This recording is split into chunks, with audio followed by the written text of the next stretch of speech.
Welcome to the Explainer. You know, sometimes in a language, it's the tiniest things that hold the most power. And in Italian, that's definitely the accent. It might just look like a little flick of the pen, but believe me, understanding this one little mark is a total game changer for unlocking the language. So how can one little mark change everything? Well, let me show you. Let's start with a little puzzle, just to see this thing in action. Okay, so take a look at these two sentences. On one side, you have Roberto e Maria. Simple enough, right? Roberto and Maria. But look at the other side. Roberto è un professore. Roberto is a professor. Did you catch that? The only difference is that tiny little mark above the E. It literally changes the word from and to is. How wild is that? The entire meaning of the sentence pivots on that one little accent. So, what's going on here? How does this even work? Well, to crack this code, we've got to understand something crucial first. Italian doesn't just have one type of accent. Nope, it's got two, and they do totally different jobs. Okay, so on one hand, we have what's called the accento tonico. Think of this as the spoken stress. It's the natural rhythm of a word, the part you emphasize when you talk. You can hear it, but you don't see it written down. But then you have the accento grafico. This is the one we're focusing on today. This is the one you actually write on the page, and this one has rules. And just so you know, that spoken accent is what gives us different word types, like tronca, piana, or strucciola, depending on where the stress falls. It's cool stuff, but we're not diving deep into that today. We're on the hunt for the written accent. All right, let's get to the main event, l'accento grafico. This little symbol is a powerhouse. It's not just there for decoration. It does two really important jobs. First, it points a giant finger at the syllable that gets all the stress. And second, and this is super important, it tells you exactly how to pronounce the vowel it's sitting on. And get this, it's not just one mark. There are two different flavors. First, you've got the accento acuto. It's the sharp one, pointing up. Think of it as making a closed or tight sound. You'll only ever see this one on the letter E in words like perché. Then you have its counterpart, the accento grave. This one's the heavy one, pointing down. It signals a more open, relaxed vowel sound, like in café. And this one can show up on any vowel. Okay, so that's all great, but here's the million-dollar question, right? When do you actually have to write the thing? Thankfully, it's not just random guesswork. There's a system, a beautiful logic to it all. And the good news is it really boils down to just three main rules. That's it.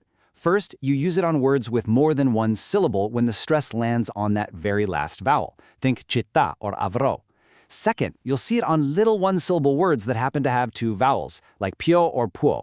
And third, this is the fun one. You use it to tell the difference between two words that look exactly the same but mean different things. But wait, a word of warning. You know that second rule we just talked about? Well, there are two major rebels that refuse to follow it. The words chi and qua. They both mean here. They're single syllables with two vowels, but they never, and I mean ever, get an accent. Just burn those two into your brain and you'll dodge a super common mistake. All right, let's dive into that third rule, because this is where things get really interesting. We're about to meet some identical twins, words that look the same, sound the same, but thanks to the accent, have totally different personalities. And here's the most famous pair of them all, è versus è. With that little accent, è is the verb to be, is.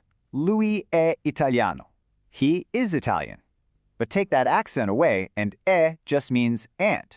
Pane e vino. Bread and wine. See?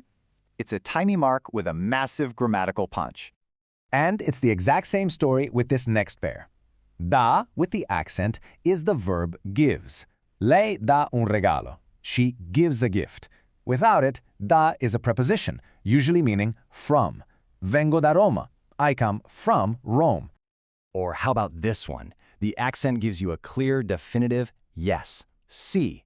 Super simple. But without it, si becomes this super flexible pronoun that can mean all sorts of things. Like in si parte domani, it helps create the idea of we leave tomorrow or one leaves tomorrow. This is another great one. The accent literally transforms la, the article for the, into la, an adverb telling you where something is, there. So you go from the house, la casa, to the book is there, il libro è là. Oh, and you're going to love this one. It's so useful. With the accent, ne means neither or nor. You know, né carne né pesce, neither meat nor fish.